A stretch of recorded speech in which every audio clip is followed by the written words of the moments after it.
tumaze kumenyera ko abantu bose batubwira ngo ugomba gusa neza kugira ngo ubone amafaranga ariko wasa neza n'amafaranga utayafite.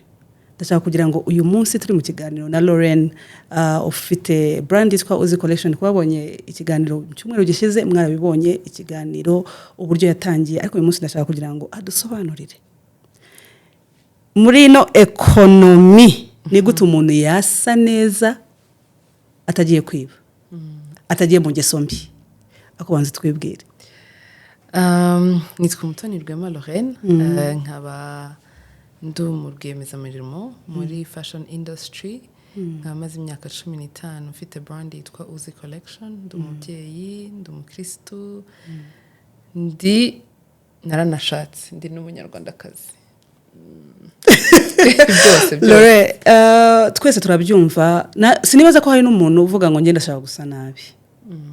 Ariko usanga ubumenyi bwacu bukiri bukeya. Singiye no kwifashisha amafaranga. Ubumenyi bukiri bukeya bwo bino bintu byo kuvuga ngo ni gute nasa neza muri rusange. Ese niziye principle umuntu yakaba yagenderaho kugira ngo ahora asa neza? Yego. Urakoze cyane. Nkunze ko uhereye ku bumenyi. Burya ubumenyi ni ikintu cyiza. Ego. Kubera ko akenshi hari ibintu dukura iwacu. Ukaba warakuze ubona mama wawe cyangwa papa wawe hari ikintu adashobora kuva mu rugo adahanaguye urukweto. Adashobora kuva mu rugo atirebye muri miroir. Adashobora kuva mu rugo atoze mu maso.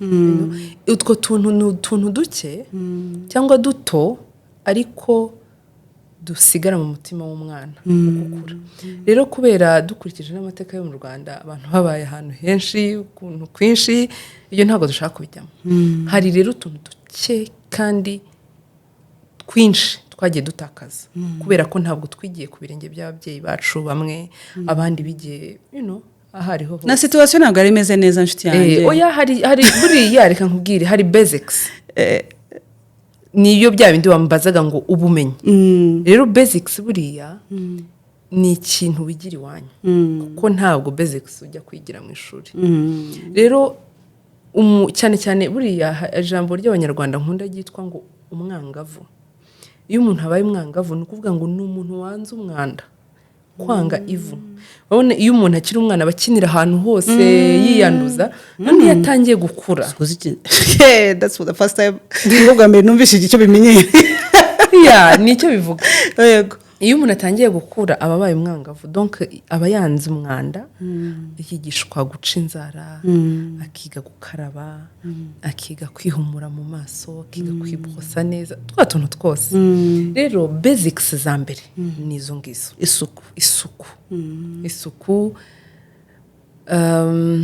Kuko no mu Rwanda buriya tugira culture y'isuku. Tugira culture y'isuku, tukagira culture iri clean. Ubona hari no mu myenda yacu uzarebe nk'umushanana.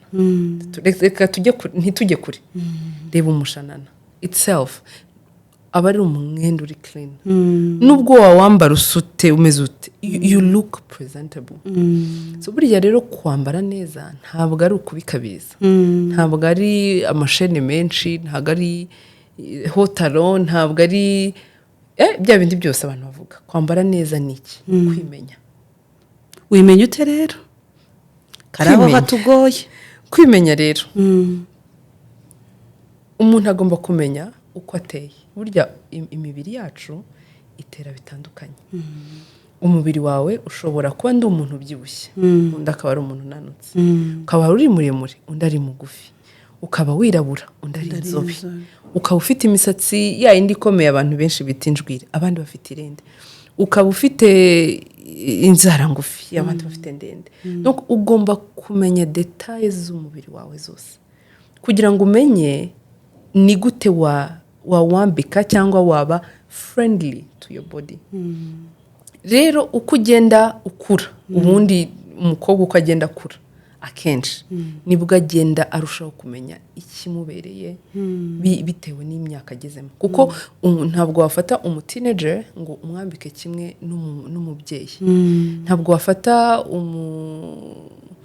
umubyeyi mukuru umaze kugira abuzukuru ngo umwambike kimwe n'umubyeyi muto utangiye ukibyara ugifite abana batoya. Ibyo bintu byose rero bigenda bivariya, kandi ni wowe muntu ugenda umenya ngo okay, aha ndahageze noneho uku niko nkwiriye kwambara. So icyambere cy'ingenzi ni ukugirana relationship nawe, kugirana ubumwe nawe, no ukagira cya gihe cyo kwimenya. Hari abantu batambara inkweto zifunguye kandi ari ukubera ko bya bindi byo mu miryango yacu bavuga ngo ufite ibirenge bibi, ngo ufite amano mabi, ngo ufite amano ahengamye, ngo ufite ibintu biraho. Why? Sibyo? Nkunda kubibwira abantu baza mu iduka iwanjye, nabaha umwenda uciye amaboko kambwira ufite amaboko manini, ngo ufite amaribori, ngo ufite ibiki.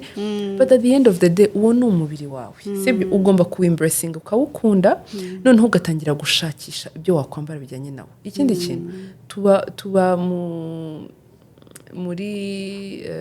bihugu bishyuha, ubundi bigakonja, ubundi ibyo byose ni ibyo guconsidering. Ntabwo wakwambara ibintu by'ubushyuhe turi mu bihe by'imbeho, ntabwo wakwambara ibintu by'imbeho turi mu bushyuhe. Ibyo rero hari ukuntu bigendana na mental health cyangwa se imimerere myiza yo mu mutwe, sinzi uko nabisobanura. Uburyo wiyumva, kuko ibyo ngibyo ugenda uba aware, umvuga ngo ngeze ahangaha. Niho handi usanga nabonye hari igihe byigeze kugera abana bakajya bambara ibintu, donc n'ubundi abibona bakambara ibintu ariko bakabyambara kuko babibonye muri videos, ma clip n'iki, hari ibintu nyine ubona ko trendinze, uvuga ati reka mbyambare. Ariko mu by'ukuri si uko bikunze, ahubwo nuko utiyize. Ntabwo rero imyenda wakwambara siyo nakwambara cyangwa abagenzi bacu bakwambara. Icyambere rero iyo umaze kwimenya, ubu rero internet yazagiye ahantu hose, ushaka no gushiramo agafoto kawe kavuga ngo nibiki byambere. Exactly, bikakwereka. Ariko rero ikintu cyambere ni ukwimenya. Reka duhere wenda dufate example ntoya, tuvuge nko ku mutwe. Hari abakobwa bakunda kudefriza kuko avuga ati rwose nkunda umusatsi udefrije. Hari abandi bakunda gusuka, hari abandi bameze nkanjye wenda bakunda kwitegera ibitambaro, bakunda madrede, banga salon, badashaka kwicaramo. Tekereza umenye ikigukorera. Ntukore ikintu kuko mugenzi wawe yagikoze, ahubwo reba ikigukorera wowe. Nk'ubu ngubu ndabizi sinjya nicara muri casque, ubushyuhe bwo muri casque sinjya mumenyera rwose. Icyo kintu kuva nkiri muto bya bindi by'abana bajyanaga muri salon bakagutera produit kugashya bakubwira ngo ihangane. Naravuze never again. For the sake of beauty, no. You have to know what works for you, then you go for it. So kuva nkiri muto hari ukuntu nyine mama yanjyanaga muri salon bakantwika, nkavuga why would I suffer? Kubera iki nababazwa kandi ari umubiri wanjye. Like I have a decision, I have a say on this thing. Kubera iki rero hari abantu bakibaho muri ubwo buzima, azi ko ubuzima abarundi nibo bafite umugani uvuga ngo gushaza no gushinyiriza. Donc kuba mwiza no gushinyiriza. No, comfort comes first. Niba uri comfortable, niba ufite agasatsi gake gutyo kagasigamo agatenture gake ukumva uraberewe, that is you. Kandi nta muntu ukwiye kukubwira ngo you're not beautiful, or being beautiful you have to have hair. No. What works for you is most important. Umuntu ashobora kwibaza cyane cyane iyo urimo kubaka amafaranga. Abantu bankurikira cyane cyambere n'abagabo, tugerageze twiga bande ku bagabo. Nabonye 85% y'abakurikirana biganiro cross my platforms n'abantu babagabo. Ariko bari mu myaka bakirimo kwiyubaka, hagati y'imyaka 25 no kugeza kuri myaka 35. Usanga ari amafaranga batarafatika, nubwo tubizi ko gusa neza biri ngombwa. Ese waduha zihe nama zifatika z'ibintu twagura umuntu agasa neza, ugiye mu nama, ugiye muri interview, ugiye gura n'umukiriya, kuko abantu benshi hano bakora business, yenda waduha ibintu bifatika? Yego. Ariko wibanda kuri kantu ka ubushobozi. Yego. Cyane ariko n'abagabo. Yego. Impamvu fete nagiye ku bagore, ngira ngo abagore nitwe tugira byacitse byinshi cyane. hari ibintu byinshi byo kurebaho byinshi cyane byacitse byinshi cyane ariko ikintu burya cya mbere kiri budget friendly no kumenya ahantu ugurira sasa ahangaha muri Kigali harahari pe tubwire genda utubwira henshi cyane uziko burya caguwa zigihari ntabwo naje kwamamaza caguwa ariko hari abantu bacuruza caguwa kandi caguwa nyine nziza ariko nawe bigusaba nyine umwanya ukajyayo nka hehe tuba tugiye kwamamaza umuntu wese ashakisha amakuru y'ahandi yakora caguwa nawe niba ukora caguwa ahagaha ako ukaba karite nawe waza kutubwira ahangaha muri comment kugira ngo tuze kukugana yego hari abantu rero bagira imyenda myiza hari abantu bagira inkweto nziza ikintu cya mbere cyo kwitaho ugura amabara yandi umuntu ashobora kubona akavuga ngo uyu muntu ntabwo yasubiye mu myenda ayo mabara ni ayahe ni umweru ni umukara ni gray ni kaki ni amabara abagabo bose bagira cyangwa se abantu bose bagira abagabo ako kantu barakamenye iyo ugiye kugura kuko uyu munsi uramutse uhuye n'umugabo wambaye ipantaro ya kaki akambaraho ishati ya kaki ejo yakwambara kaki agashiraho ishati y'umukara ejo akambara kaki agashiraho ishati y'irindi bara donc ashobora kwambara ipantaro imwe akayihinda nubimenye we ntubimenye ni icyo ngicyo uravuga okay harimo iyihe chance ni ibihe bintu ushobora kuvuga nkavuga nka buri kwezi niba mbonye amafaranga wenda nk'ibihumbi 10 cyangwa 15 buri kwezi nzajya ngura umwenda umwe ukagenda ugura umwenda umwe gahoro kandi wowe ukagenda ureba umwenda ugukwiriye icyo kintu cya mbere uyu munsi ko umwenda ubumwiriye ejo bundi bikanga icyo gihe nawe urabyumva haba harimo ibindi bintu byiyongereye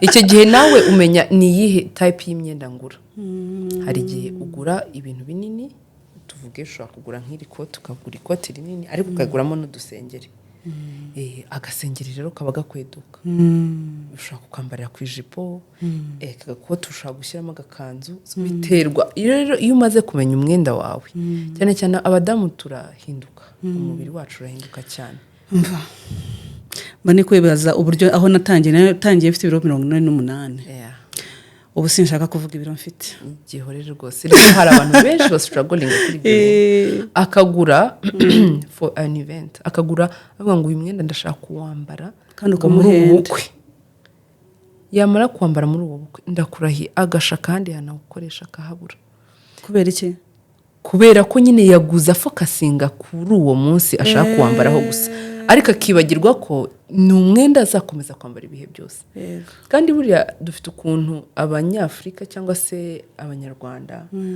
hari ikintu cyo kudeclutteringa tugira ushobora gusanga imyenda yarapayilinze mu kabati kawe wambaramo nk'itanu ariko iyindi 20 isigaye mutayambara bikakunanira kwitanga ntabwo tuzi kujugunya imyenda ntabwo turi abantu bajugunya imyenda bikarangira havuyemo n'amatorosho cyangwa se donc hakaba hari uburyo imyenda yacu igenda hanze igasanga mu mazu yacu iruzuye ako ubu hari umuntu njya mbonera muri comments zanjye avuga ko agura imyenda wakoreshejeho nyine akayigura amafaranga ubwo yazana kubivuga ahangaha nibaza ko mbaye mfite imyenda myinshi nkayigurisha nabonamo noneho amafaranga yo kugura yayindi ngewe nkeneye aka kanya ahubwo ngewe ntekeza ko wazamutumira kugira ngo business ibe business sibyo rata ngomba kumutumira numva yitwa Ndianga Eugenie njya mubona cyane avuga muri comments kuri TikTok rero icyo kintu cyo kudatuma uvana n'imyenda mu kabati ngo uvuge ngo okay ugasanga suvuze ko watangiye ufite 48 cyane ugasanga hari agasengeri wambaragamo muri icyo gihe cya 40 kananiye gutanga kakunaniye kugatanga no kugata wenda karanashaje ugasanga kari ahantu mu kabati mu by'ukuri iyo ugiye kureba ikintu ufite ubona hawuzemo imyenda abagabo nibo birirwa bavuga ngo abagore birirwa barira ngo nta myenda bafite ngo kandi bafungura closet yabo ugasanga imyenda iruzuye ariko iyo wambara akaba ari mike ibyo wambara akaba ari mike kuko ntabwo twigize twigishwa umuco wo kuvuga ngo kuri iyi myaka ndambara ntya nimara kuva muri iyo myaka imyenda ndayitanga noneho ntangire building wardrobe nshyashya mvuge ngo akabati kanjye karimo ibi nk'ubu ngubu hari ikintu kimwe wenda sinzi niba nayitango ni suje iri tabu cyangwa ibintu bitaganirwa nk'ubu ngubu abantu hari igihe ngira amatsiko nkumva nabaza abantu se muhindura amakariso yanyu cyangwa amasutiye yanyu ryari buri mwaka buri mezi 6 usanga buri wese afite igisubizo cye ariko icyo gisubizo ni bya bindi nakubwiraga ni bya bindi twigiye mu rugo iyo umubyeyi wawe atakwigishije cyangwa se umuntu mukuru mwabanye atakwigishije ngo akubwire ngo burya rero umukobwa mwiza isutiye cyangwa ikariso buri mezi 6 barayihindura cyangwa buri mwaka ugomba kujya uzihindura ndakurahida hari abantu bagenda bakambara bakagira bakaba bafite nk'igifuka cyuzuyemo ibyo bintu byose hanyuma si yamakarisa iyo abantu barangije kuyambara bayashyiraho question mark ntabwo tuzi ariko ni ukuvuga ngo birasaba nk'ukuntu pangira kugira ibyo kurya bya stock niko unapangira n'imyenda yawe niko unapangira no gusa neza kwawe wenda reka ntitwite kuri bandi bakora muri banks cyangwa iki bahora bambaye uniform turebe nk'umuntu ukora buri munsi nk'ukuntu winvesting ukuntu ugura fuel ushira mu modoka yawe ukuntu ugura ibiryo ugaburira umubiri wawe niko ugomba kuwambika ukuntu utekereza funny enough iyo abana bacu bavutse tubambika kurusha uko twiyambika umva umwana beza ukibaza none se ko ari njyewe urumva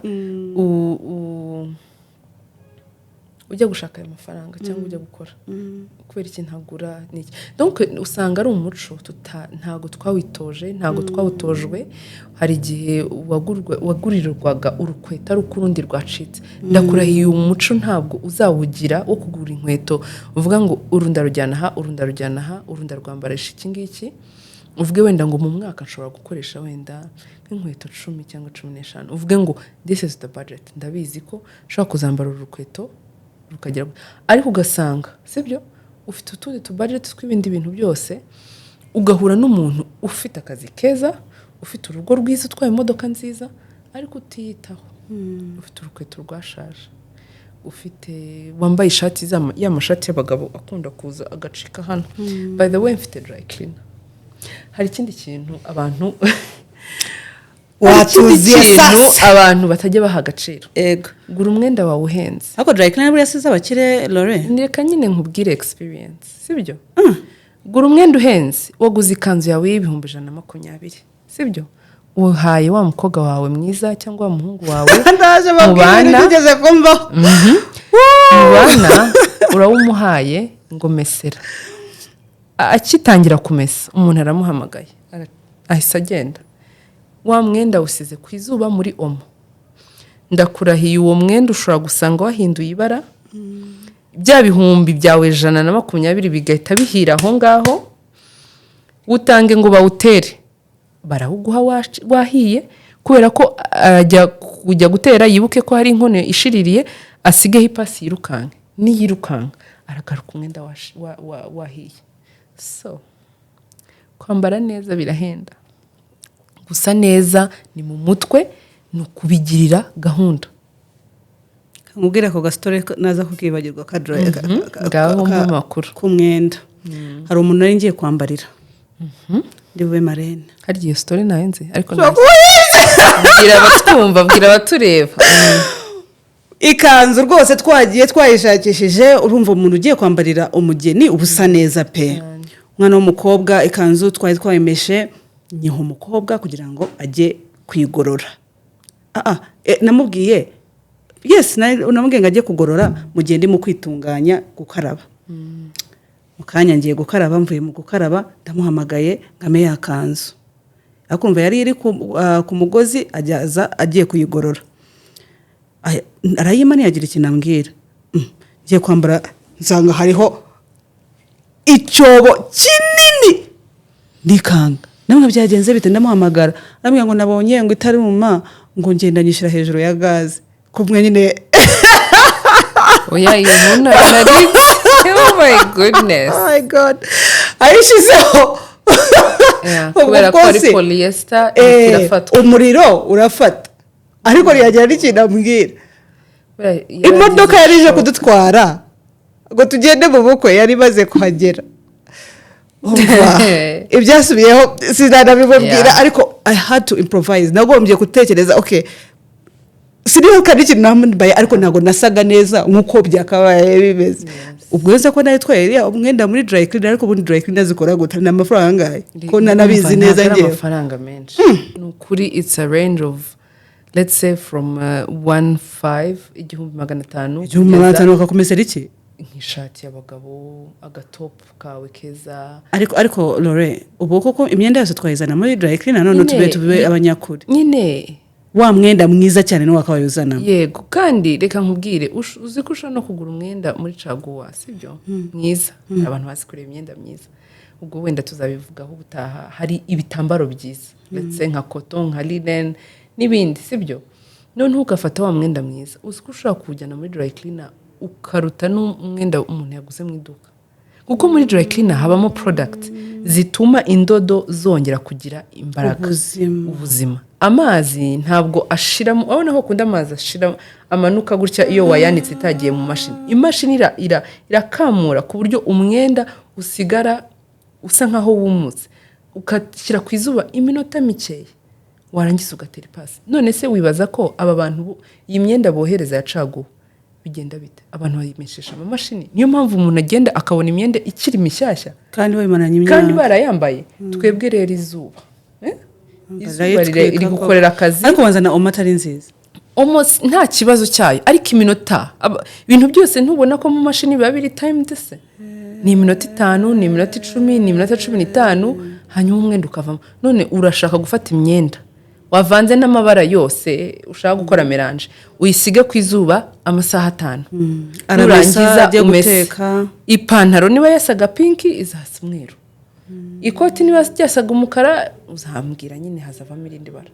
kandi ngura umuntu usobanutse uri umuntu waguze ibintu bihenze ariko maintenance ni ikintu gikomeye so bisaba rero kwiga utwo tuntu twose Kigali ariko ahantu hose nabonye hasigaye hari amalaundry n'amadry kandi bitangiye kugabanyuka ku mafaranga amabara umuntu wavuze umweru ariko imyenda tuvuge none amabara tuyavuyeho imyenda umuntu yakaba yafite ni nkingahe mfite ibihumbi byanjye 200 ndi umusore nakabaye ngura iki cyangwa ndi umukobwa ikintu cya mbere burya umugabo atagomba kubura mu kabati ke agomba kuburamo ishati y'umweru ishati y'umweru ijya ahantu hose icya kabiri agomba kuburamo costume byibura y'umukara y'ibara rimwe ikushaka kuba umukara cyangwa ikaba gris cyangwa ikaba navy blue ubururu bwijimye ayo mabara uko ari atatu ashobora gukora mu bintu byose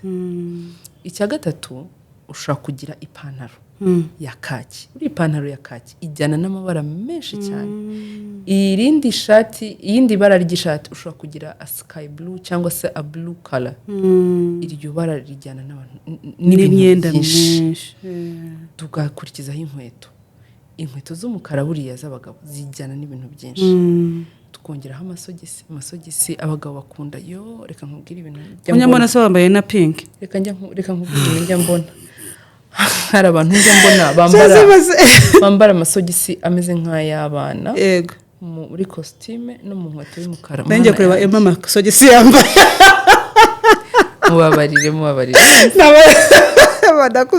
urangize urumva icyo rero aba ari ikibazo ari abantu utwo tuntu twose batatwitaho kugira amabara hari amasogisi abantu baba bakwiriye kwambara isogisi ry'umukara isogisi rya grey isogisi rya shokora isogisi ry'umweru se wambarira ku bintu byose oya ntabwo wambarira ku bintu byose ariko biterwa nuko ameze keretse hari abantu bambara amasogisi ya siporo bakayambara kuri costume ukabona isogisi rega ntabwo tubizi mujye mutwigisha kumana k'amashuri azaba menshi se ko mujye mwihangana kuko kugira ngo ngugurire nuko mbanza gusobanukirwa ko ibyo bintu bikeneye nutabanza ukama isomo ry'imyenda nyeneye ntabwo nzakubera umukiriya yego rero uzi ko mu bintu buriya ntangamo service n'ibyo bibamo se nshobora kuza tukicaranye ushobora kuza tukicarana ako Lore ngiye gushaka amafaranga nzi please kabisa be my client duhindura ubuzima aha ukabigenza ute ukaza tukicarana ukambwira ati jewe ndi umuntu uyu n'uyu nkora ibi n'ibi ndashaka kugira look nshyashya ukurikije imyaka ngezemo akazi nkora ndashaka kugira look nshyashya nagufasha nkakwereka ahantu ugurira inkweto nkakwereka aho ugurira amasogisi nkakwereka aho ugurira belts abagabo bakunda kwambara amabelt kubera ko baratebeza bagomba kugira belt nziza udukravate twiza ushaka ufite ukatwambara nyine ugasa neza costume amashati ku bakobwa rero ku bakobwa nyine nabyo nyine amyenda nyine umuntu agomba kuba afite mu kabati ke ubundi umukobwa wese ahava akagera ntabwo agomba kubura ikanzu it can be ikanzu iri ceremoniale cyangwa se ikanzu iri like a professional dress atari ya indi itaratu ijya ahantu hose ni nka corporate nk'imyenda iri corporate nk'ubwo tukuvuga umukobwa ukora umukobwa ukora agira udukanzu agira utujipo amapantaro agira amashati udukoti akamenya rero kubivanga donc hari amabara akenshi iyo ukunze gufata amabara yijimye uya seasoninga cyangwa se uyongeramo ibirungo ukoresheje udutop tugiye dutandukanye ukagura udutop tw'amabara agiye atandukanye hari abadamu rero bagira na accessories nyinshi hari utuntu bashira hano utu brooch utu scarf hari utuntu twinshi umudamu ashobora kongera ku mwenda ukabona nkaho yahindutse kandi aracyari wa wundi njye iryo somo ndarikeneye cyane nigire mu gushaka amafaranga iby'imyenda mba bishyize ku ruhande ariko njyewe nawe ni ukuri uzaze kandi hari ukuntu iyo umuntu asa neza nyine n'amafaranga byoroshye kugira araza na maintenance yawe nyine biba bigaragara ko nawe ariko wiyumva neza mu by'ukuri yes you feel good uba uri confident uba nta cyagucishamo ijisho ese utekereza ko umuntu ashobora kubura amahirwe kubera ukuntu yambaye cyane 100%. Ushobora kwinjira ahantu wagiye muri interview ukaza wambaye nk'ibintu ku buryo bashaka kubwira ati ushaka kuba wayobye ushaka kuba waje ahantu hatariho yego ni ibiki twakabaye tudakora like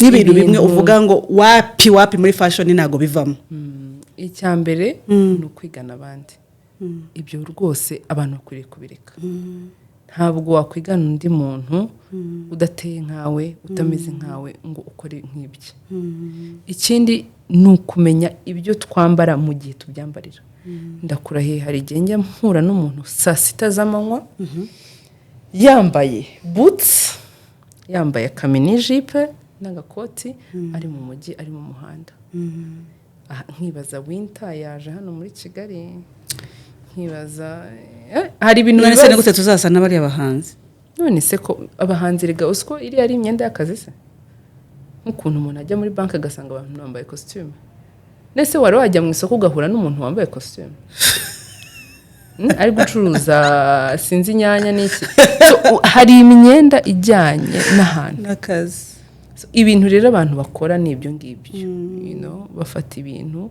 bitari ibyo kujyana ahantu bakabijyana ahantu nyine turavanga ibintu byinshi turacyafite urugendo ariko birashoboka kwiga umuntu akava kuri level imwe akajya ku yindi yego ariko mu by'ukuri mwese mushire muri comment Lorraine akeneye kuza akagira podcast ya fashion ngenza kuri umusubscribe wambereye manager byanjye bibaze kumbana byinshi ukatwigisha amabara uburyo umuntu yakora akayavanga ukatwigisha ibyo bitambaro uburyo babitega ukatwigisha udusengero uburyo umuntu atumenya necklaces ibintu byose nabonye ufite team nini nayo kazi katwigisha mwebwe muri babitaba byiza nizera ko buri muntu nubwo ikiganiro kibaye gitoya ndumva uzaza kongera ukadusura. nta kibazo ushobora no gusanga hari manager wanjye uri kutwumva cyangwa se umukiriya wanjye sibyo my next client akabyumva akavuga ati umva ibi bintu nibyo nari nkeneye sibyo kugira ngo rero tugire ahantu tugera tugomba no gusa neza. Twese turi muri uru rugendo bimwe mu byo tugomba gukora kandi bidasaba amafaranga menshi nk'uko yadusobanuriye nuko usa neza kandi ukambara ibintu bijyanye nawe n'igihe nyacyo naho ubutaha.